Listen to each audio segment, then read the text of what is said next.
Yeni həftə, yeni ay və təbii ki, yeni başlanğıclarla bir aradayıq. Əziz bizim Sağlam Radionun dinləyiciləri, axşamınız xeyirli olsun. Bugün Sağlam Həyatdasınız və əlbəttə ki, çox aktual, eyni zamanda vacib mövzulardan biri gəlmişik görüşünüzə. Dərman vasitələrinin təhlükəsizliyi və apteklərin fəaliyyətinə bir nəzarət edəcəyik. Çünki hər birimizin sağlamlığı düzgün dərmandan da, etibarlı mənbədən də deyərdim başlayır. Həftənin bu ilk iş günündə birlikdə öyrənəcəyik görək dərman alarkən nəyə diqqət etməliyik və ümumiyyətlə apteklərdə nəzarət necə aparılır. Yəqin ki, bugün kifayət qədər sizin suallarınız olacaq, həmişə olduğu kimi. Bugün də fəal olacaqsınız, mən buna çox ümid edirəm. Çünki gündəlik həyatımızda biz demək olar ki, bəzi problemlərlə qarşılaşırıq. Dərman alarkən də, ümumiyyətlə nəzarətlə də bağlı müəyyən fikirlər dolaşır bizim beynimizdə. Dərmanların keyfiyyətinə ümumiyyətlə nə dərəcədə inanmaq olar? Suallar çox olduğuna görə də biz təklif etdik ki, Səhiyyə Nazirliyi Analitik Ekspertiza Mərkəzinin hüquq şöbəsinin müdiri Tamam xanım Həsənovanı dəvət edək bugün radiomuza, verilişimizə. Xoş gəlmisiniz. Axşamınız xeyir, xoş Axşamınız xeyir. Və nə yaxşı ki, dəvətimizi qəbul etdiniz, gəldiniz. Əvvəlcədən təşəkkür edirəm və bizim bir neçə sualımız var ki, hansı ki, bugün onları nə qədər bacarsaq ümumiləşdirib sizə ünvanlayacağıq. Çünki həqiqətən hər birimizi maraqlandıran bir mövzudur. Dərman vasitələrinin təhlükəsizliyi, apteklərin fəaliyyətində olan müəyyən bir nəzarət, amma hər şey demək olar ki, başlayır nədən? Bizim apteklərimizdən, əczaçılıq da deyək buna. Və istəyirəm ki, Tamam xanım, elə ondan başlayaq ki, ümumiyyətlə əczaçılıq fəaliyyəti nədir? Hansı qaydada o həyata keçirilir və ümumiyyətlə bu fəaliyyətlə məşğul olan müəssisələrdə yoxlamalar hansı formatda aparılır? Nəzarət necə olur? Bir daha salamlayıram hər kəsi. Əvvəlcə əczaçılıq fəaliyyətinin, onda gəlin anlayışına baxaq ki, əczaçılıq fəaliyyəti nədir? Dərman vasitələri haqqında qanuna görə əczaçılıq fəaliyyəti dərman vasitələrinin hazırlanması, istehsalı, topdan və pərakəndə satışı ilə bağlı olan fəaliyyətdir. Əczaçılıq fəaliyyəti həmçinin sahibkarlıq fəaliyyətinin bir növüdür və bu sahibkarlıq fəaliyyətini həyata keçirərkən sahibkarın özünün də gözləməli olduğu bir neçə əsas məqam var. Birincisi, əczaçılıq fəaliyyəti lisenziyalar və icazələr haqqında qanunun tələblərinə əsasən lisenziyalaşdırılan fəaliyyətdir. Lisenziyalaşdırılan fəaliyyət dedikdə o nəzərdə tutulur ki, yəni həmin sahibkarlıq fəaliyyətinin həyata keçirilməsi məqsədi ilə İqtisadiyyat Nazirliyinin icazəsi tələb olunur. Ümumiyyətlə, aptek təşkilatı dərman vasitələrinin pərakəndə satışı ilə məşğul olan müəssisələrdir və onların nəzarətinə, onların dövlət nəzarəti Səhiyyə Nazirliyinin Analitik Ekspertiza Mərkəzi tərəfindən aparılır. Bu məsələlərə ümumiyyətlə nəzarətin həyata keçirilməsinin bir neçə üsulu var. Onlardan ən geniş yayılanı, ən çox istifadə olunanı yoxlamalardır. Yoxlamalar isə sahibkarlıq sayəsində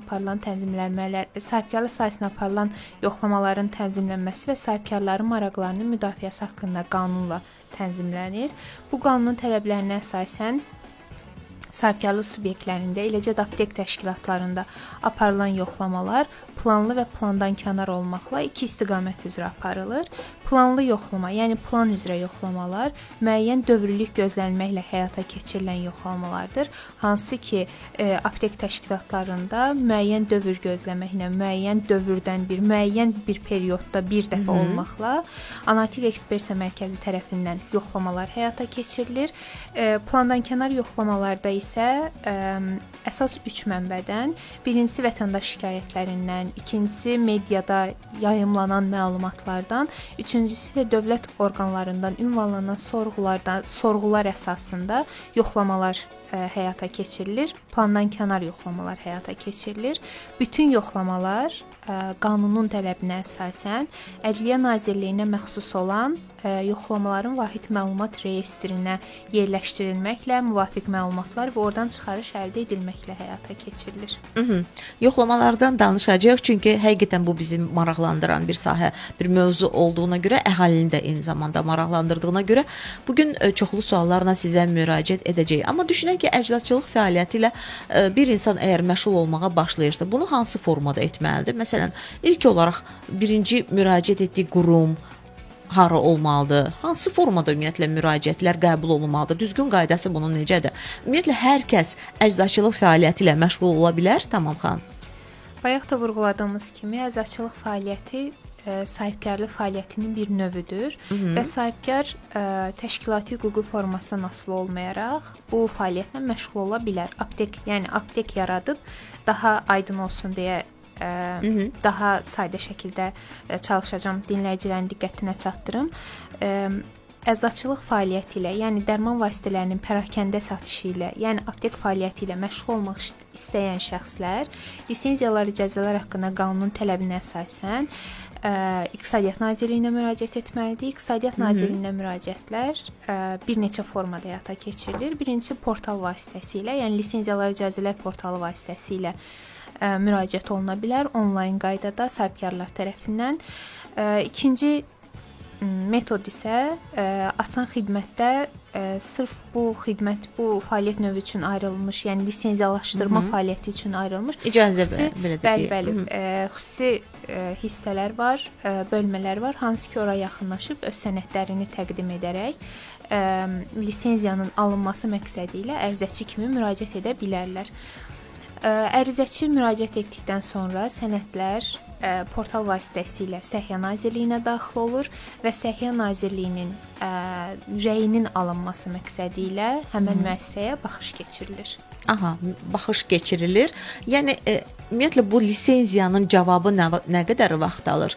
Təqribi, yəni nə qədər sonra müraciətdən nə qədər sonra artıq razılıq rəyi alınır və daha sonra yəqin ki, müəssisəyə baxış keçirilir. Belə olur da ardıcıllıq. Ardıcıllıq belə olur. Çox yaxşı məsələyə toxundunuz. İqtisadiyyat Nazirliyinə müraciət edildikdən sonra məlumatlar bildirdiyim kimi Səhiyyə Nazirliyinə daxil olur və Səhiyyə Nazirliyi tərəfindən 7 iş günü müddətində həmin müəssisəyə baxış keçirilir. Və əgər zərurət olarsa, müəssisə böyük olarsa, yaxud daha uzaq məsafədə yerləşərsə, bunun üçün bu müddət əlavə 20 gün müddətinə qədər uzadıla bilir və bu müddət ərzində sahibkara aptek fəaliyyəti ilə məşğul olmaması barəsində rəy verilir. Lakin bu rəy həlledici məqam deyil. Çünki lisenziyanı verən qurum, lisenziya verən orqan İqtisadiyyat Nazirliyidir və İqtisadiyyat Nazirliyi təqdim olunmuş rəyi də qiymətləndirir, ərizəçinin sənədlərini də qiymətləndirir və yekun qərarı yenə İqtisadiyyat Nazirliyi verir, ya lisenziya verir, ya da lisenziya verməkdən imtina edir. Ancaq bu o demək deyil ki, sahibkar yenidən bunun üçün müraciət edə bilməz. Sahibkar ona bildirilən problemləri, qüsurları aradan qaldırdıqdan sonra yenidən ərizə ilə birgə lisenziyanın alınması məqsədi ilə İqtisadiyyat Nazirliyinə müraciət edə bilər. Burada müəyyən bir müddət yəni qeyd olunmur. Sadəcə dediyiniz kimi o nöqsanların üzərində işlədikdən sonra, yəni müəssisənin və yaxud aptekin, sadə dillə desək, daha uyğun olub olmadığını müəyyənləşdirdikdən sonra təkrar müraciət edə bilər ki, mən məsələn yenidən bu fəaliyyətlə məşğul olmaq istəyirəm, əczaçılıq fəaliyyətinə. Yəni burada təqribi qiymət, daha doğrusu vaxt orada müəyyənləşmir. Xeyr, bu vaxtlar daha çox, ümumiyyətlə qanunvericilikdə vaxtlar daha çox dövlət qurumları üçün müəyyən olunur. Ona görə ki, sahibkarı qorumaq üçün, ərizəçini qorumaq üçün olur bunlar və tərəfimizdən müddət gözlənir, müddətə uyğun rəy verilir. Ərizəçi öz qüsurlarını istədiyi vaxt aradan qaldırıb yenidən müraciət edə bilər. Bunun üçün vaxt məhdudiyyəti müəyyən olunur. Anladım, qeyd olunmur bu, başa düşdüm. Əczaçılıq fəaliyyəti deyək ki, lisenziyalaşdırıldı. Analitik ekspertiza mərkəzinin səlahiyyətlərini sizdən öyrənərdim indi hal-hazırda və bir də hansı məqamlara ən çox diqqət yetirilir? Onda gəlin lisenziyalaşdırma prosesindən danışaq. Əsas lisenziya verilərkən, rəy verilərkən əsas hansı məsələlərə baxılır, xüsusən də aptek istiqamətində. Əvvəlcə müəssisəyə baxılır, müəssisədə dərman vasitələrinin saxlanma şəraitinə baxılır, həmin müəssisənin maddi-texniki bazasının olub-olmamasına baxılır, müvafiq avadanlıqlarının olub-olmamasına nəzarət olunur, yeni qanunvericiliyə, yeni dəyişikliyə əsasən elektron resept sisteminə inteqrasiyasının olub-olmadığı müəyyənləşdirilir. Daha sonra həmin müəssisədə çalışacaq şəxslərin sertifikatlaşdırılıb, sertifikatlaşdırılmaması məsələsinə baxılır. Yəni, ixtisaslaşıblarmı onlar? Bəli, hansı ki, aptek təşkilatlarında dərman satışı ilə məşğul olacaq şəxslər ali və orta tibb təhsilli əzaçılar olmalıdır və müvafiq sertifikasiyadan keçmiş olmalıdırlar. Bunlara nəzarət olunur. daha sonra həmin müəssisənin qeyri-yaşayış sahəsi olub-olmamasına baxılır. Buna da diqqət yetirilir. Bəli, və Səhiyyə Nazirliyi tərəfindən təsdiqlənmiş aptek təşkilatına dair tələblər var. 2018-ci ildə təsdiqlənib bu tələblər 01 nömrəli kollegiya qərarı ilə. Burada aptek təşkilatı qurmaq üçün nə lazımdırsa, aptek təşkilatının fəaliyyəti nə cür qurulmalıdırsa, bunun hər biri qeyd olunub. Ümumiyyətlə, aptek təşkilatlarına dair tələblərə baxsanız, Ümumdünya Səhiyyə Təşkilatının müvafiq standartlarına və Beynəlxalq Əczaçılıq Təşkilatının tövsiyələrinə əsasən hazırlanmış sənəddir. Yəni, müasir bütün dəyişikliklər o sənəddə tez-tez öz əksini tapır, o sənəd tez-tez yenilənir. Hansı ki, beynəlxalq istiqamətdə dəyişiklik olduqca o sənəddə də öz əksini tapır. Orada qeyd olunan məsələlər yoxlanır. Əgər ərizəçinin hər hansı bir gözündən qaçan məqam varsa, düzgün qurmadığı məsələ varsa, həmən tələblər əsas götürülməklə ona əsaslandırılmış formada bildirilir. Mənə maraqlıdır. Baxın, yoxlanılmalar aparılır, nəzarətdə saxlanılır da daim və ən çox hansı nöqsanları üzə çıxarırsınız? Bu nöqsanların üzə çıxarmasında şübhəsiz ki, vətəndaşların da rolu böyükdür. Çünki vətəndaşların bizə tez-tez müraciəti əsasında, bəli. Ən əsası lisenziyadan kənar fəaliyyət 210-cu maddəyə əsasən ki, bu qanun pozuntusudur və İnzibati Xətalar Məcəlləsinin 210-cu maddəsinə əsasən əgər müəssisə lisenziyadan, daha doğrusu aptek təşkilatı lisenziyadan kənar fəaliyyət göstərirsə, bu inzibati xəta obyektidir və həmən müəssisə cərimələnir, protokol tərtib olunur barəsində. Həmən aptek təşkilatları əgər saxta yaxud dövlət qeydiyyatına alınmamış, reyestrə daxil edilməmiş dərman vasitələrini satış məqsədi ilə saxlayırsa, bu da özü də İnzibati Xətalar Məcəlləsinə uyğun olaraq məsuliyyət yaradır və bu hallarla da biz tez-tez rast gəlirik. Hansı ki, vətəndaşlar bizə müraciət eləyir ki, mən aptek təşkilatına yaxınlaşdım, dərman vasitəsi aldım, lakin aldığım dərman vasitəsinin qeydiyyatının olub-olmaması mənə şübhəlidir. Yəni, üzərində dərmanın qeyd olunmur dövlət qeydiyyatı. Bəli, o qeyd olunmur içkilik vərəqələrində. Həm də vətəndaş bir neçə formada onu yoxlaya bilir dövlət qeydiyyatının olub-olmadığını. Dövlət qeydiyyatı olmayan dərman vasitələrinin effektivliyinə, təhlükəsizliyinə dövlət tərəfindən təminat verilmir. Bu səbəbdən dərman vasitələri yoxlanılır və dövlət qeydiyyatına alınır. Ona görə də vətəndaş əgər şübhələnirsə, bizə sərbəst formada müraciət edə bilər. Bundan sonra aptek təşkilatlarına dair tələblərin pozulması halları ilə tez-tez rast gəlirik. Bu barədə tez-tez şikayətlər daxil olur bizə. Müvafiq qaydada qeyd etdiyim formada yoxlamalar açılır, plandan kənar yoxlamalar, müfəttişlər tərəfindən yoxlamalar həyata keçirilir və bu yoxlamalar zamanı qanun pozuntuları aşkar olunur. Yəqin ki, irəliləyən dəqiqələrdə biz bu nöqsanlara bir də keçərik. Yəni, üzərindən bir də yadımıza düşər. Amma ən əsas o xoşuma gəldi ki, vətəndaşların özü nəzarət eləyə bilər ümumiyyətlə qəbul etdikləri dərmanlara da, dərmanların keyfiyyətinə də. Çünki müəyyən bir qeydlər aparılır o yazıların üzərində və hər kəs, hər bir ciddi məsuliyyətli bir vətəndaş dərman alarkən də özü də maraqlana bilər. Görək bu dövlət qeydiyyatında olan bir dərmandır. Ümumiyyətlə satışına icazə varmı bu dərmanın? Doğrudurmu? Bəli, yəni ona görə çox yaxşı qeyd etdiniz ki, yəni bundan sonra bizim dinləyicilərimiz də bax bu istiqamətdə diqqətlərini daha çox artıracaqlar, maariflənəcəklər. Ona görə də elə məqsədimiz də elə odur ki, bu gün sizi dəvət edək. Səhiyyə Nazirliyi Analitik Ekspertiza Mərkəzinin Hüquq şöbəsinin müdiri Tamam xanım Həsənova. Siz də suallarınızı göndərə bilərsiniz. Maraqlı bir mövzudur. Dərman vasitələrinin təhlükəsizliyindən danışırıq və apteklərin fəaliyyətinə nəzarətin ümumiyyətlə necə olmasından. Bu da bir sualdır. Siz göndərə bilərsiniz suallarınızı həmişə olduğu kimi 055 93 490 93-ə. Nə bilmək istəyirsiniz bu barədə? Ümumiyyətlə aptek işçilərinin fəaliyyəti ilə bağlı, aptekdə saxta dərmanların aşkar edilərsə nə etmək lazım olduğunu bilirsinizmi, yoxsa yox? Hər halda bu istiqamətdə bugün söhbətimizi aparacağıq, müzakirəmizi də aparacağıq. Siz isə bir neçə dəqiqəlik həm reklamlara, həm mahnılara qulaq asacaqsınız, sonra sağlam xəbər də olacaq və sonra bizim söhbəti diqqətlə dinləyəcəksiniz. Çünki hələ irəlidə maraqlı suallarımız var bugün ünvanlanacaq qonağımıza. Maraqlı bir mövzumuz var bugün Sağlam Həyatda.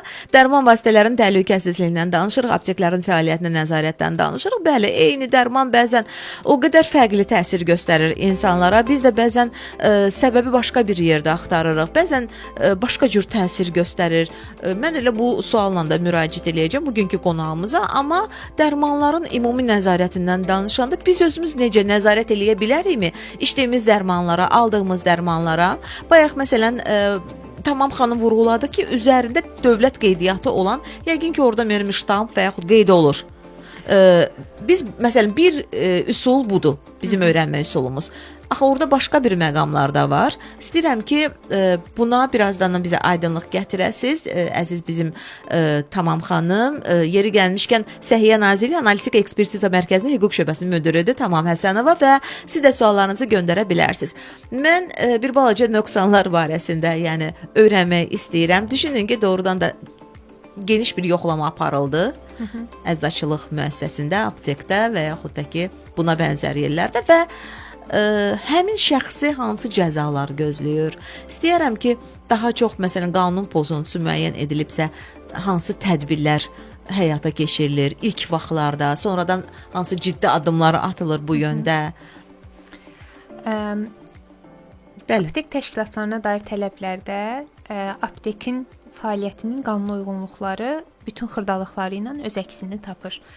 Orada həm qanun pozuntusu hesab oluna biləcək, həm də nöqsan hesab oluna biləcək əlamətlər var, hansı ki, onlara mütləq nəzarət olunmalıdır. Məsələn, aptek təşkilatlarına dair tələblərdə qeyd olunur ki, dərman vasitələri və digər məhsullar bir-birindən ayrı yerləşdirilməlidir. Necə? Aptekdə satıla biləcək məhsulların siyahısı konkret qanunda qeyd olunur. Dərman vasitələri, tibb vasitələri, əczaçılıq məhsulları, daha sonra xüsusi təyinatlı qidalar, məsələn, uşaq qidalarını buna misal göstərə bilərik. Daha sonra sanitar gigiyenik məhsullar, əczaçılıq məhsulları, bunların aptekdə satışına icazə verilir. Bundan başqa digər məhsulların aptekdə satışına icazə verilmiş. Və digər deyərkən daha nə? Başqa? Məsələn, hansısa bir qida, ümumiyyətlə qida yerləşdirilə bilməz, aptekdə satıla bilməz. Yaxud da hansısa bir texniki alət əgər tibb vasitəsi deyilsə, aptekdə satıla bilməz. Aptekin təyinatı sırf dərman və tibb vasitələrinin və daha analoji məhsulların satışıdır. Amma Tamam xanım, nə gizlədir? Mən deməyəcəm apteki, amma mən orada sıyıq hazırlamaq üçün uşaq qidasına rast gəlmişəm. Uşaq qidası əslində satıla bilər.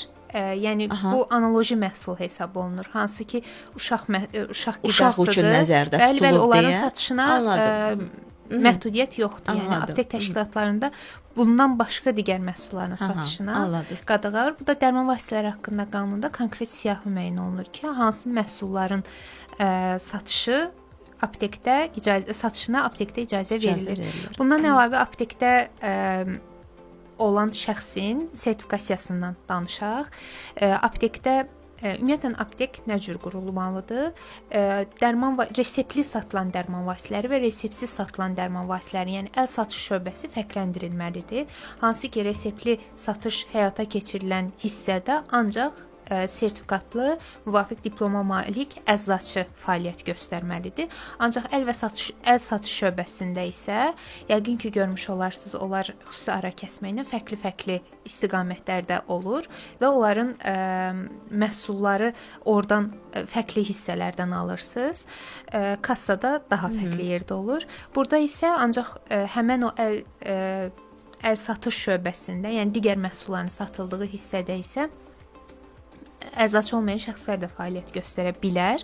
Bunun üçün məhdudiyyət yoxdur, amma resept əsasında satılan dərman vasitələri mütləq əczaçılar tərəfindən satılmalıdır. Daha sonra əczaçılığın geyimi fərqli olmalıdır. Çünki əczaçı fərqlənməlidir. Yəni şəxs bilməlidir ki, istehlakçı bilməlidir ki, kimə müraciət eləməlidir, dərman barəsində sualını kimə verməlidir. Tamam xanım, bir aptekdə yalnız bir əczaçı işləyə bilməz? İşləyə bilər. Amma məsələn, həm reseptli dərmanlarla bağlı ona müraciət olunursa və yaxud bayaq söylədiyiniz qeyri belə reseptli dərmanlar və yaxud da ki, müəyyən bir əlavələr məhsullarla bağlı. O zaman o satışı həyata keçirə bilməz? Keçirə bilər. Ancaq bayaq vurğuladığım kimi resept əsasında satılan dərmanları ancaq əczaçı sata bilər. Yəni bir əczaçı hər iki şöbəyə nəzarət eləyə bilər. Bilər. Bəli, bilər. Anladım. Məhdudiyyət yoxdur. Yox, çünki siz bayaq söylədiniz ki, adətən iki yəni işçi olur, əczaçı olur.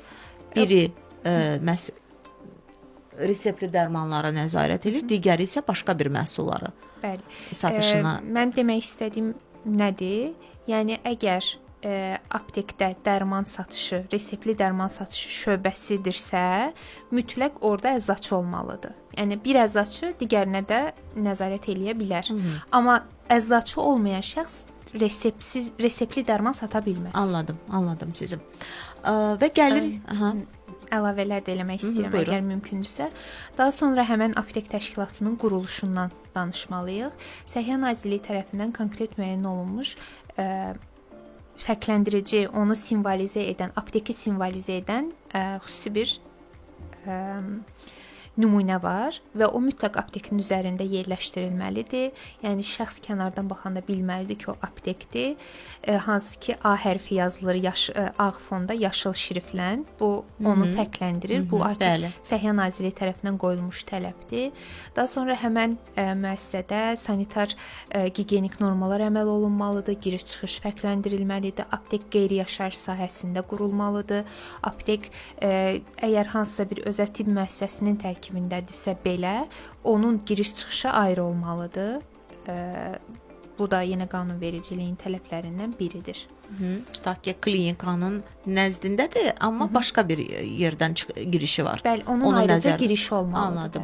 Bir də dediniz ki, qeyri-yaşayış yerində yerləşməlidir. Bu nə məqsədlə olunur ki?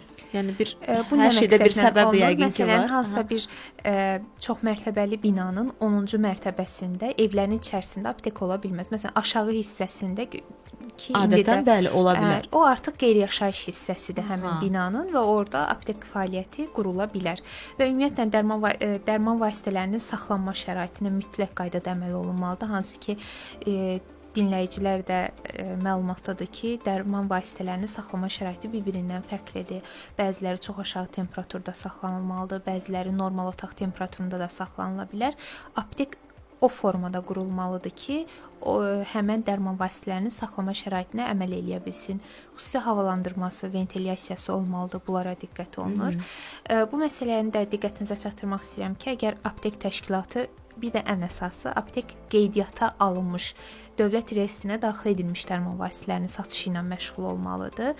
Əgər bilə-bilə saxta, normativ hüquqi aktların, texniki normativ hüquqi aktların yaxud da həmən tələblərə cavab verməyən, dövlət qeydiyyatına alınmamış, dövlət qeydiyyatına alınmadan ixal olunmuş məhsulların, dərman vasitələrinin satışı özü İnzibati Xətalar Məcəlləsinin 221-ci maddəsinə əsasən məsuliyyət yaradır. Bu zaman vəzifəli şəxslər 1500 manatdan 2000 manata qədər, hüquqi şəxslər isə 5000 manatdan 7000 manata qədər məbləğdə cərimələnirlər. Burada da bir nüansı izləyicilərin diqqətinə çatdırmaq istəyirəm. Əgər satılan dərman vasitəsinin ümumi məbləği qeydiyyata alınmayıbsa, saxtadırsa, 1000 manatdan aşağıdırsa biz gedib cərimə tətbiq eləyə bilirik. 1000 manatdan yuxarı olduqda bu artıq cinayət məsuliyyəti yaradır. Bu səbəbdən artıq həmən pozuntu, həmən qanun pozuntusu hüquq mühafizə orqanları tərəfindən nəzarətə götürülür və müvafiq tədbir görülür. Protokollar tərtib olunur həmən müəssisəyə dair və protokollar aidiyyəti üzrə məhkəməyə yönləndirilir. Məhkəmə qaydasında baxılır, müəssisə ya cərimələnir, ya da məhkəmə qaydasında cərimə fəaliyyətinə bəlkə də son qoyulur. Aydındır. Bir sual var. Deməli, sahibkar lisenziya tələb olunduğu halda lisenziya almadan əczaçılıq fəaliyyəti ilə məşğul olursa, yenə də burada məsuliyyəti daşıyır? Bəli. lisenziyalar və icazələr haqqında qanuna əsasən aptek fəaliyyəti lisenziyalaşdırılan fəaliyyətdir. Dərman vasitələrinin pərakəndə satışının həyata keçirildiyi müəssisədir. Əgər sahibkar aptek fəaliyyətini, aptek təşkilatı yaratmaq istəyirsə, dərman vasitələrinin pərakəndə satışı ilə məşğul olmaq istəyirsə, mütləq qaydada lisenziya almalıdır. Əgər lisenziya almadan fəaliyyət göstərirsə, bu İnzibati Xətalar Məcəlləsinin 210.1-ci maddəsinə əsasən inzibati xəta hesab olunur. Əgər inzibati xətanı törədən fiziki şəxsdirsə, bu zaman 2000 manatdan 5000 manata qədər, hüquqi şəxsdirsə 2000 manatdan 5000 manata qədər, vəzifəli şəxsdirsə 5000 manatdan 10000 manata qədər, hüquqi şəxsdirsə 20000 manatdan 30000 manata qədər cərimələnirlər. Bu cərimələrin məbləğlərinin arasındakı fərqin səbəbi isə odur ki, ola bilər ki, bir inzibati xəta 2 dəfə törədildi, ona artıq ən aşağı hədd müəyyən olunur. Eyni müəssisə tərəfindən dəfələrlə törədilirsə, bu artıq daha yuxarı həddin müəyyən olunması ilə nəticələnir. Maraqlı suallar gəlib 055 93 490 93-ə. Bir-bir səsləndirirəm mesajlarınızı, narahat olmayın, siz də göndərməyə davam edin. Sağlam həyat. Sağlam həyat. Dəyişimə bugündən başla. Aptekdə saxta dərman aşkar edilərsə nə etmək lazımdır? Bunu göndərdi bizə 4052. Aptekdə saxta dərman aşkarlanarsa, yaxud da ümumiyyətlə aşkarlanmasa belə, əgər hər hansı istehlakçı tərəfindən hər hansı bir sual yaradarsa, o zaman istehlakçılar bizə, yəni analitik ekspertiza mərkəzinə, nəzarət edici qurum kimi analitik ekspertiza mərkəzinə müraciət edə bilərlər. Yalnız burada bir məqamı izləyicilərin diqqətinə çatdırmaq istəyirəm ki, mütləq qaydada həmən dərmanı və həmən aptekdən aldığını təsdiq eləyən qəbzi müraciətlərini əlavə etməlidirlər. Bu zaman onlar müraciətlə, yəni vətəndaş şikayəti formasında analitik ekspertiza mərkəzinə müraciət edirlər. Analitik ekspertiza mərkəzinə müraciət etməyin bir neçə üsulu var. İstəyərdim ondan da danışım. Birinci üsul odur ki, adi qaydada bir pəncərə xidməti mövcuddur və bir pəncərəyə yaxınlaşaraq o şikayətlərini əlbəyalı qaydada göndərə bilərlər, poçt vasitəsilə ünvanlaya bilərlər, yaxud da Farm.az saytında vətəndaş şikayətlər üçün, ümumiyyətlə şikayətlərin, ərizələrin, müraciətlərin yerləşdiyi bölmə ayrıdır. Həmən bölmədən öz müraciətlərini göndərə bilərlər. Bax belə, yəni əgər narazı qalmısınızsa, dərman əldə etmisiniz, ya keyfiyyətində bir nəsə sizə xoşa gəlməyən bir hal yaşanıbsa, belə ciddi məqamlar, ciddi nöqsanlar, əgər zəhərlənmələr baş veribsə, demək ki, aptek təşkilatından yəni şikayət oluna bilər. Əlbəttə. Bax belə, bunun nəzərən qaydasını da Tamam xanım söylədi. Hətta verilişin irəliləyən dəqiqələrdə bu şikayət ərizəsinin necə yazılıb, necə tərtib olunması ilə də bağlı sual verə bilərik. Deməli, aptekdə çalışanların vəzifələrini də öyrənsək bu məqamda mənə gəlir ki, yaxşı olar. Deməli, aptekdə çalışan geyiminə diqqət etməlidir. Orada gigiyenik qaydalar ciddi əməli olunmalıdır. Özünün vəzifəsi nədən ibarətdir? Yəni xüsusi burada deyəcəyiniz varmı, yoxsa əhatə elədiniz bayaqki cavabda? Əlavələrim var. Aha, bildirdiyim kimi ən əsası həmən şəxsin ixtisasına uyğun fəaliyyət göstərməsidir. Yəni müvafiq ali və orta ixtisasa malik olan əczaçı olmasıdır, sertifikasiyadan keçmiş olmasıdır və həmən əczaçının öz fəaliyyəti zamanı, yəni ümumiyyətlə əczaçı öz fəaliyyətini elə qurmalıdır, alıcılarla elə münasibətdə olmalıdır ki, elə formada öz münasibətini qurmalıdır ki, bu əczaçılıq ixtisasına olan hörmətin artmasına səbəb olsun. İstehlakçıda inam yaransın. Öz nüfuzunu, yəni öz peşəsinin nüfuzunu qorusun. Daha sonra qeyd etdiyiniz kimi geyim qaydalarının fərqli olması falan əlbəttə bunlar da vacibdir. Bundan əlavə əgər şəxs müraciət eləyirsə və dərman barəsində məlumat almaq istəyirsə, bu zaman istehlakçıya həmən dərman barəsində ətraflı məlumat verməlidir. qanunvericilikdə edilən dəyişikliklərə əsasən bəzi dərman vasitələri, hansı ki, onların Azərbaycan Respublikası üçün istehsal olunmayıb və istifadə təlimatı Azərbaycan dilində deyil, istifadə təlimatı həmən məhsulun qablaşmasında deyil, bu zaman onlara sistemdən çıxarılmış istifadə təlimatını təqdim etməlidir. Bu artıq qanunvericinin tələbinə əsasən ərizəçinin borcudur. Ərizəçi Azərbaycan dilində istifadə təlimatı olmadıqda dərman vasitəsinin içərisində, bu zaman istehlakçı onu kağız formasında təqdim etməlidir. Daha sonra yenə dərman vasitələrinin xüsusi saxlama şəraitinə riayət etməlidir. İstehlakçını aldadacaq, onun üçün çaşqınlıq yaradacaq hər hansı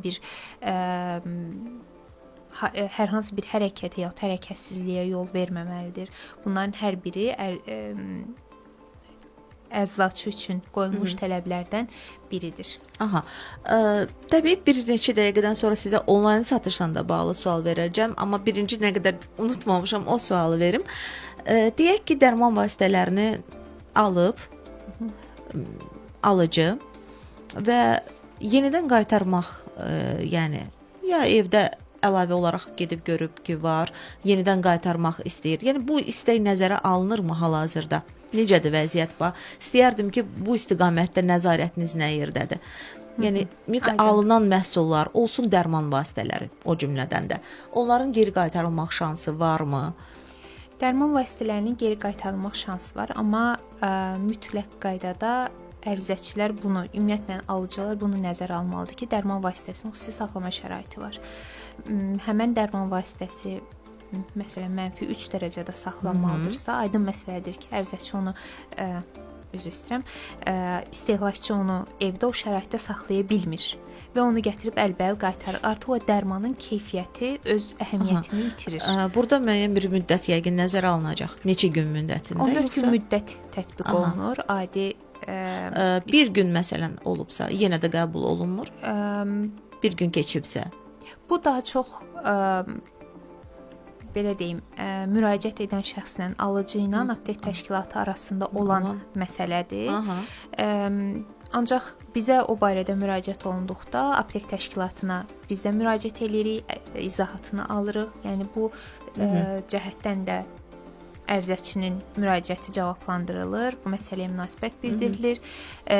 Aptek təşkilatı ilə kontakta keçirik, ona məsələni izah edirik və vətəndaşın hüququnun bərpa olunmasını tələb edirik. Ancaq bunu da ərizəçilər, yəni alıcılar o formada tətbiq eləməlidirlər ki, başqa istehlakçının hüququna ziyan vurmasınlar. Anladım.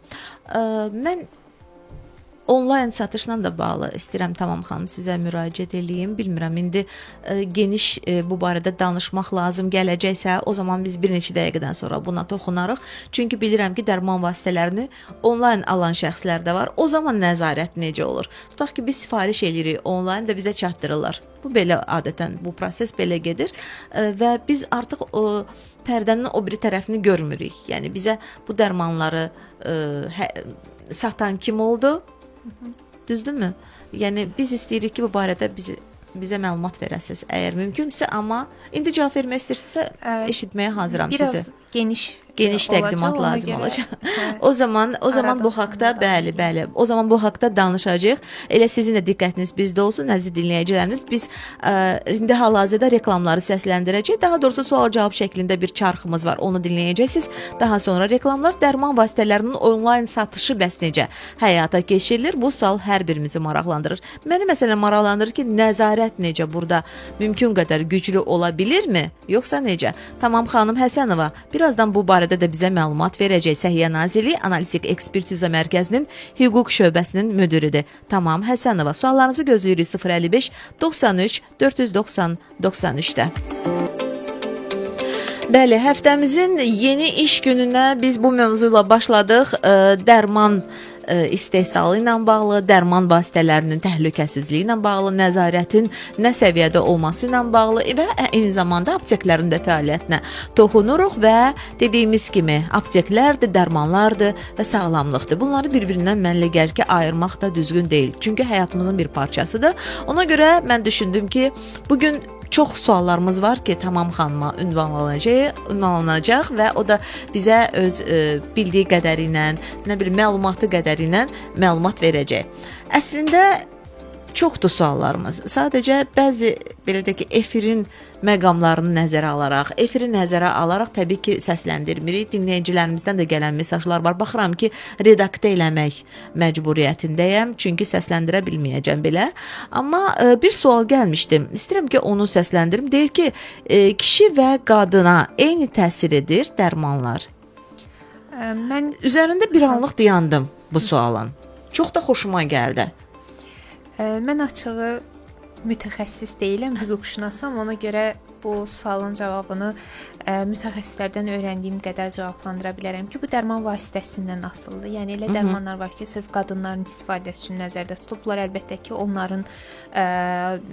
onların fiziologiyasına uyğundur. Bəzi dərmanlar isə sırf kişilər üçün nəzərdə tutulub. Onlar da onların fiziologiyasına uyğundur. Ancaq belə yəqin ki, mütəxəssislər daha ətraflı məlumat verərlər bu. Bax belə. Siz göndərin bu kimi suallarınızı Tamam xanıma 055 93 490 93-ə. Təbii ki, cavablandırmağa çalışacaq və gəlirik indi onlayn satışa. Çünki dərman vasitələrinin həm də onlayn satışı hal-hazırda mümkündür. Nəzarət necə? Kifayət qədər olunurmu bu satışa? Biz necə məsələn rahatlıqla bu dərmanları ala bilərik, sifariş verə bilərik. Çünki biz bilmirik onların saxlanma şəraiti necə oldu, amma sifariş verdik. Çatdırdılar da bizim evimizə. Dərman vasitələrinin onlayn satışı hal-hazırda çox aktual mövzudur. Bundan bağlı da analitik ekspertiza mərkəzinə müraciətlər daxil olur və bacardığımız qədər bunu da cavablandırmağa çalışırıq. Onlayn satışın həyata keçirilməsi texnologiyanın inkişafı ilə həyatımıza daxil oldu və çox da işimizi rahatlaşdırdı, etiraf eləyək. Və bu zaman tənzimləmə necə həyata keçirilir, dövlət nəzarəti necə həyata keçirilir, onun barəsində danışmaq istəyirəm. Dərman vasitələrinin onlayn satışını yalnız dərman vasitələrinin satışı üzrə lisenziyaya malik olan hüquqi şəxslər həyata keçirə bilir. Yəni hansısa bir şirkətdir, lisenziyaya malikdir və o həm də onlayn çatdırılma xidmətini başlayır bu fəaliyyətə başlayır. Bunun üçün mütləq qaydada onun müvafiq lisenziyası olmalıdır.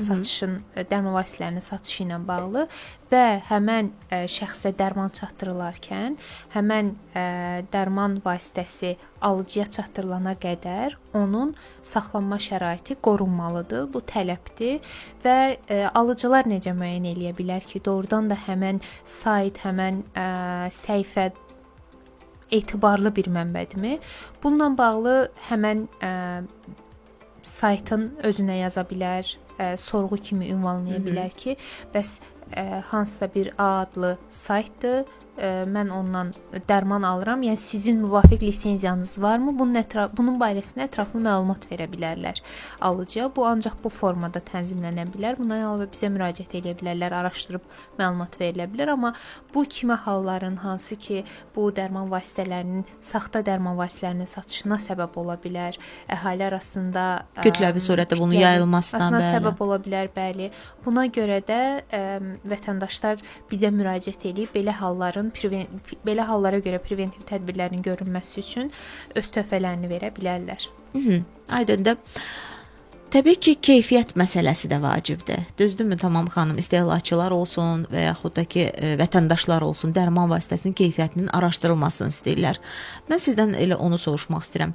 Bəs keyfiyyətin araşdırılması üçün hara müraciət etmək lazımdır? Keyfiyyətin araşdırılması üçün burada da müraciət yazılmalıdır, yazılı şəkildə, yoxsa? Yenə analitik ekspertiza mərkəzinə müraciət edə bilərlər. Əgər alıcı qanunvericinin tələbinə əsasən istehlakçılar öz dərman vasitələri ilə istifadə etdikləri dərman vasitələri ilə birgə onun ekspertizasını həyata keçirilməsi üçün sırf təhlükəsizlik cəhətdən deyil, digər aspektlərin də yoxlanılması üçün analitik ekspertiza mərkəzinə müraciət edə bilər. Bu ekspertiza ödənişsiz formada həyata keçirilir və vətəndaşın hüquqlarının qorunması məqsədi ilə araşdırma aparılır həmən dərman vasitəsi üzərində. Bu zaman yenə ərizəçilər, vətəndaşlar, şikayət edən şəxslər öz müraciətlərini edərkən həmən dərman vasitəsini əlavə edə bilərlər öz müraciətlərinə və bu araşdırma başlaya bilər. Araşdırma əgər dərman vasitəsi dövlət qeydiyyatına alınmayıbsa, həmin dərman vasitəsinin təhlükəsizliyi barəsində də bizdə stabil bir, bizdə mövcud bir təcrübə olmadığına görə, mövcud bir həmin dərman vasitəsi belə deyim, bizim üçün qeyri-müəyyən olduğuna görə bunu müəyyən etmək mümkün deyil və vətəndaşa məlumat verilir ki, bu dərman vasitəsi qeydiyyatda deyil. Yəni bunun mənşəyi, saxlanılması, çatdırılması bizə məlum deyil. O zaman geri qaytarılır. Bəli, və həmin aptekə protokol da tərtib olunur. İstehlakçının da ödədiyi ödəniş ona geri qaytarılır. Bu tələb olunur aptekdən. İkinci bir məsələ, əgər həmin dərman vasitəsi dövlət qeydiyyatı varsa və ərizəçi onun təhlükəsizliyi barəsində hansısa bir sorğusu varsa, bu zaman yenə həmin dərman vasitəsi ilə birgə müraciət edir. Həmin dərman vasitəsinin laborator sınaqları aparılır və o laborator sınağının nəticəsinə uyğun olaraq həmin ərizəçiyə məlumat verilir. Aha, aydındır. Gəlirik bir balaca bu dərman vasitələrinin reklam məsələsinə. Çünki qarşımıza bəzən doğrudan da televiziyalarda və yaxud da ki radiolarda belə bir məlumat da çıxır ki, bu dərman deyil, bu hansı bir qida əlavəsidir. Mütləq şəkildə elə bil ki, bunu qeyd edirlər. Mən hardasa belə başa düşürəm ki, dərmanlar əslində reklam olmamalıdır. Yoxsa necə? Bəlkə müəyyən məqamlar var, mən bilmirəm. İstəyirəm ki, onu elə ictimaiyyətə də, hal-hazırda dinləyicilərimizə də izah edərdiniz. Reklam olunmalıdırmı dərman? Dərman vasitəsinin reklamı ilə bağlı qanunvericilik konkret müddəalar müəyyən eləyir, konkret tələblər qoyur. Birincisi, resept əsasında buraxılan dərman vasitəsinin reklamına yol verilmir. Yəni həmin dərman vasitəsi reseptdə yazılacaqsa, mütləq resept əsasında istifadə olunacaqsa, onların reklamı qanunvericiliyə əsasən qadağandır və bu özlüyündə məsuliyyət müəyyən eləyir. Əgər dərman vasitəsi reseptsiz buraxılan dərman vasitəsidirsə, yəni onun istifadəsi üçün, qəbulu üçün reseptə ehtiyac yoxdursa, bu zaman onun reklamına yol verilir, amma bir neçə tələb var, hansı ki, bu tələblər mütləq qaydada gözlənilməlidir reklam verən tərəfindən. Yəni reklam edən şəxs mütləq bu qaydaları gözləməlidir. Birincisi, həmən resept 14 yaşından aşağı şəxslərə təklif oluna bilməz. Reklamda bu göstərilə bilməz ki, 14 yaşın, yəni hədəf kütlə burada 14 yaşından üzr istəyirəm, 14 yaşından yuxarı olan şəxslər olmalıdır. İkincisi, həmən dərman vasitəsinin qəbulu ilə bağlı hansısa bir şəxsin minnətdarlığı reklamda ifadə oluna bilməz. Həmən dərman vasitəsinin qəbulundan sonra yaranmış konkret faktlar göstərilə bilməz. Hansı ki, müəyyən bir naihənin ağrısının sona çatmasından bağlı konkret faktlar qoyula bilməz. Bunların hər biri dərman vasitəsi reklam olunarkən gözlənilməlidir. Əlavə olaraq orada reklamda qeyd olunur ki, dərman vasitəsinin qəbulu zamanı həkimlə məsləhətləşilməlidir. Bəli, bu söz eşidirik tez-tez. Bəli, bu da qanunvericiliyin tələbidir, hansı ki, mütləq qaydada gözlənilməlidir. Qəbul etməzdən əvvəl həkiminizlə məsləhətləşin. Bax, belə bir qeyd olur. Aha, belə. Bu qədər. Yəni əsas olaraq bunlara diqqət yetirilir. Əgər reklam təbii ki olunursa dərman vasitəsi, bu məqamlara mütləq şəkildə nəzarət olunmalıdır. Sonra digər dinləyicilərimizdən də suallar gəlir. Deməli, farmakonəzarət nədir, kim həyata keçirir? Yenə də bu əczaçılara ünvanlanması bir sualdır. Qısa cavablandıra bilərik. Qanunvericiliyə farmakonəzarət anlayışı 2019-cu ildə daxil oldu. Farmakonəzarət nədir? Dərman vasitəsi barəsində yaranan əlavə təsir, yaxud yarana biləcək, yaranmış hansısa bir arzu olunmaz nəticənin əvvəlcədən müəyyən edilməsi və aradan qaldırılmasıdır. Həmçinin yaranmış hansısa bir neqativ halın qarşısının alınmasına dair yönəlmiş tədbirlər məcmusudur. Farmakonəzarətin həyata keçirilməsi daha çox dərman vasitəsinin əlavə təsirlərinin müəyyən edilməsində özünü göstərir və bu zaman həm də dövlət qeydiyyatına alınmış dərman vasitələrinin, həm də dövlət qeydiyyatına alınması üçün müraciət olunmuş dərman vasitələrinin farmakonəzarət üzrə sənədləri ekspertizadan keçirilir. Həmin sənədlərin ekspertizası nəticəsində əlavə təsirlər müəyyən olunur, qarşıya çıxa biləcək problemlər əvvəlcədən aydınlaşdırılmağa çalışır. Bundan əlavə hər bir dərman vasitəsinin qeydiyyat vəsiqəsinin sahibi farmakonəzarət üzrə şəxs müəyyən etməli və analitik ekspertiza mərkəzinə bu barədə məlumat verməlidir. Farmakonəzarət üzrə məsul şəxs həmin dərman vasitəsi başqa ölkədə qəbul olundusa və bu barədə hansısa bir əlavə təsir yaranıbsa, dərhal bizi də təsdiq edici sənədlərlə birgə məlumatlandırmalıdır. Azərbaycan Respublikasındakı regulyator qurumları məlumatlandırmalıdır. Farmakonəzarət üzrə məsul şəxsin vəzifəsi həmin sənədləri toplamaq, mütəmadiən təqdim olunmalı olan sənədləri analitik ekspertiza mərkəzinə təqdim etməkdir. Bu zaman dərman vasitəsinin əlavə təsirləri barəsində həmçinin tibb işçilərinin məlumatlandırma məktubları bizə daxil olur. Hansısa bir dərman vasitəsinin istifadəsi zamanı yaranan bir əlavə təsir barəsində bizim Pharma.az saytına müraciətlər daxil olur. Həmin tibb işçiləri tərəfindən tibb işçiləri qeyd edir ki, A adlı şəxs B adlı dərmanı qəbul etdi və onda belə bir hal yarandı. Bu hallar araşdırılır, təqdim olunmuş sənədlərə baxılır, dərman vasitəsinin ümumiyyətlə sənədləri yenidən analiz edilir və bu barədə istehsalçıya qeydiyyat vəsiqəsinin sahibinə dərhal məlumat verilir və müvafiq preventiv tədbir görülməsi barəsində göstəriş verilir. İstəyirəm bir halda ki, siz elə xarici qeydiyyat məsələsinə azacıq biraz əvvəl toxundunuz. Mən də istəyirəm biraz ondan davam eləyək. Dərman vasitələrinin xarici, hətta belə deyərdim, beynəlxalq, yəni qeydiyyatının tanınması məsələsində ümumiyyətlə bu necə aparılır? İstəyərdim nəzarət baxımından bunu da bizə izah eləyərdiniz. Dərman vasitələrinin xarici beynəlxalq qeydiyyatının tanınması anlayışı 2023-cü ildən bəri istifadə olunur və ümumiyyətlə bu fəaliyyət, bu tədbirlər 2023-dən bəri başlayıb. 2023-cü ilə qədər, yəni hal-hazırda da belədir ki, dərman vasitələri dövlət qeydiyyatına alınması məqsədi ilə ekspertizadan keçirilməlidir və idxalına icazə alınması üçün də ekspertiza olunmalıdır və bunun üçün müəyyən bir prosedur ardıcıllıq var. Həm laborator analizləri nəticəsində, həm sənədlərin ekspertizası nəticəsində bir yekun rəy formalaşır və bunun əsasında ya dərman vasitəsi qeydiyyata alınır, ya da qeydiyyata almaqdan imtina olunur. Bu ənənəvi üsuldur. Xarici qeydiyyatın tanınması isə Azərbaycan Respublikası üçün istehsal olunmayan dərman vasitələrinin Azərbaycana gəlişini rahatlaşdırmaq, onun burada satışını stimullaşdırmaq üçün nəzərdə tutulmuş tədbirlərdir. Burada nə nəzərdə tutulur? Nazirlər Kabineti tərəfindən təsdiqlənmiş siyahıya əsasən əsas Ümumdünya Səhiyyə Təşkilatı və Avropa Dərman Agentliyi tərəfindən tövsiyə olunan dərman vasitələri Azərbaycana digər dərman vasitələrinin münasibətdə daha rahat formada həm qeydiyyata alınır, daha qısa müddətdə qeydiyyata alınır və onlardan daha az sənəd tələb olunur və daha rahat idxal olunur. İdxal müddəti daha qısadır orada. Daha sonra əslində maraqlıdır bizim üçün hansı dərmanlar məsələn idxalına icazə verilir. Əslində orada digər orada demək beynəlxalq təşkilatlardan əlavə ölkələrin də siyasi var. Məsələn, Amerikada qeydiyyatı olan, İngiltərədə qeydiyyatı olan, Türkiyədə qeydiyyatı olan, hansı ki əsas meyarlara cavab verən və bu meyarlar əsasında dövlət qeydiyyatının tanınması üçün müraciət olunan dərman vasitələri yenidən araşdırılır, analiz olunur qısa müddət ərzində və onların ölkəyə gəlişi üçün ölkəyə gəlişi dövriyyəsini stimullaşdırmaq üçün dövlət qeydiyyatına alınır.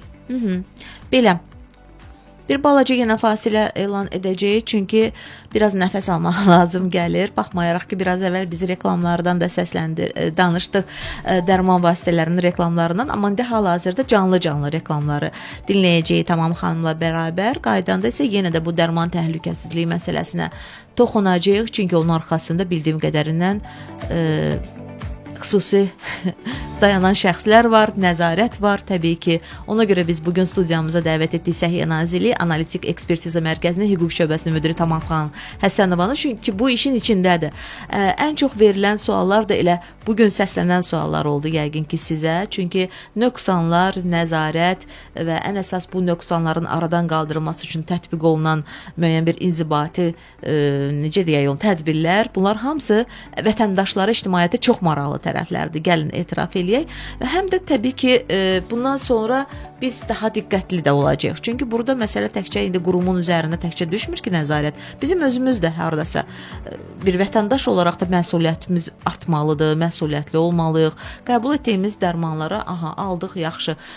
Amma sizin dediklərinizdən sonra bundan sonra daha diqqətli olacağıq ki, dərmanın üzərində müəyyən bir qeydlər aparılır, ona uyğun biz dərmanın keyfiyyətli olmasını və yaxud dövlət qeydiyyatında olmasını bilə bilərik. Düzdürmü? Məsələn, reyestrə daxil olan dərmanlar da var.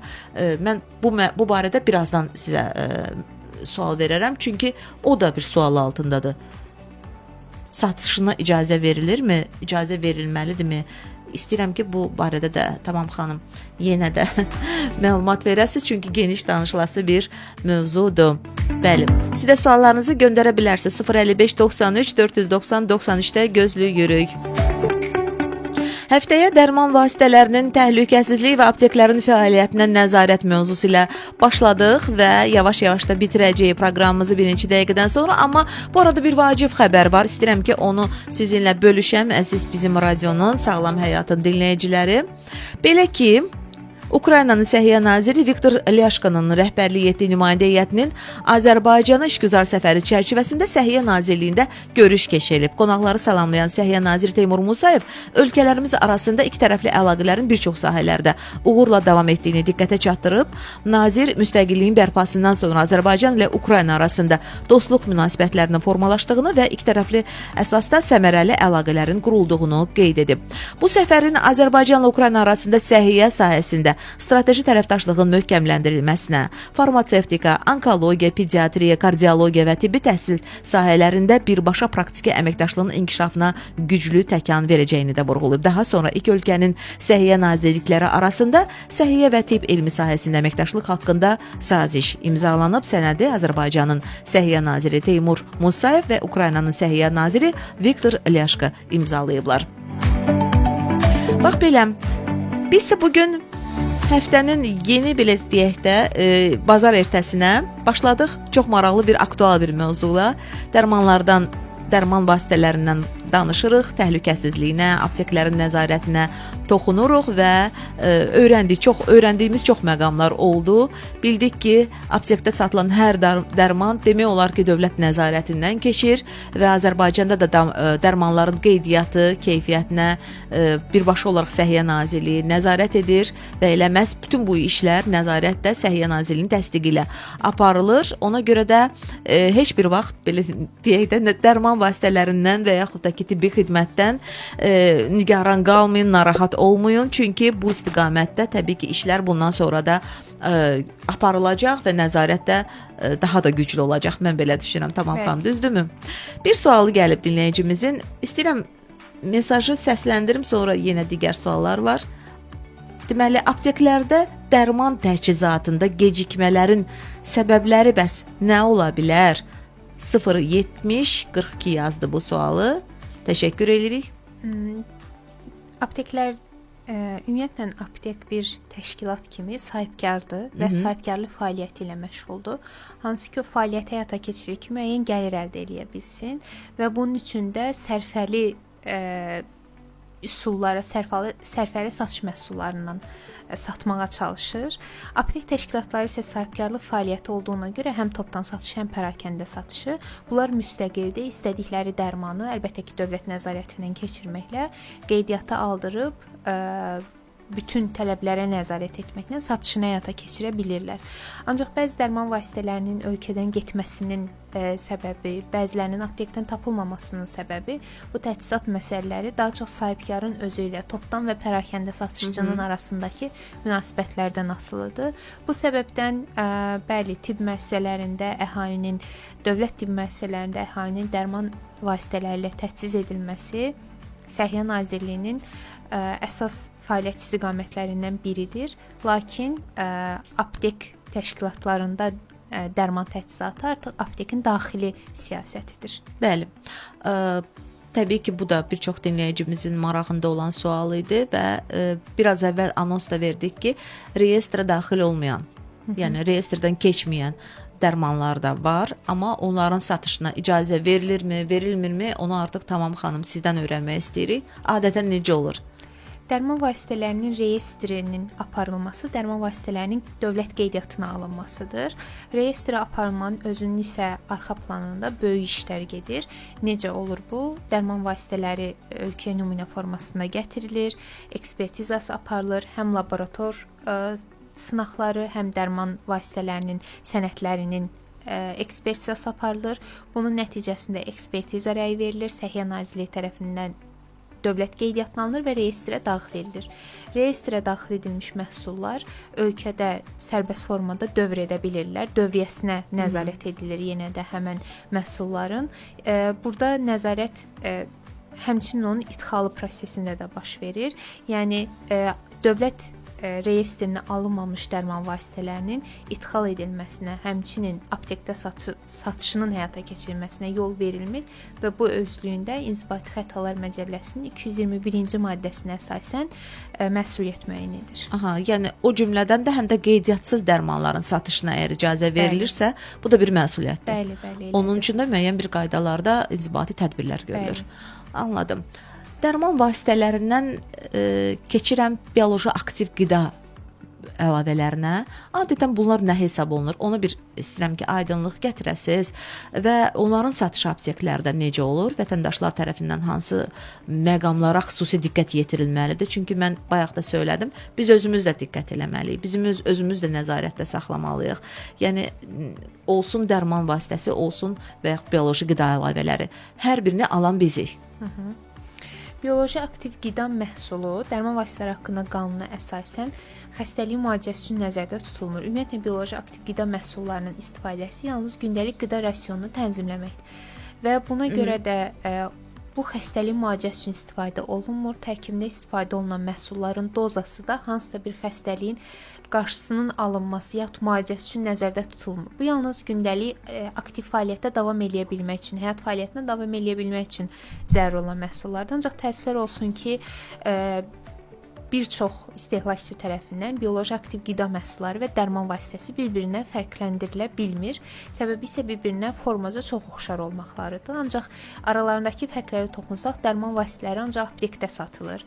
Bioloji aktiv qida məhsulları isə aptekdən əlavə xüsusi onun üçün ayrılmış satış məntəqələrində, köşklərdə, marketlərdə də satıla bilər. Yəni xüsusi bir tələb yoxdur bunun üçün. Amma aptekdə satışına icazə verilir. Verilir, bəli, icazə Anladım. verilir. Ancaq bir məsələni izləyicilərin, dinləyicilərin diqqətinə çatdırmaq istəyirəm ki, bioloji aktiv qida məhsullarının aptekdə satıldığı hissə qanunvericiliyin tələbinə əsasən ayrı olmalıdır. Onun üzərində bioloji aktiv qida məhsulları ifadəsi qeyd olunmalıdır və bundan əlavə bütün məhsulların üzərinə əgər izləyicilər diqqət etsə, həmin məhsulların üzərində dərman vasitəsi deyildir ifadəsi qeyd olunur. Mütləq bu olmalıdır. Bəli, mütləq bu olmalıdır. Həmin qida əlavəsinin üzərində bu yazı, bu stiker yoxdursa, bu artıq qanun pozuntusudur.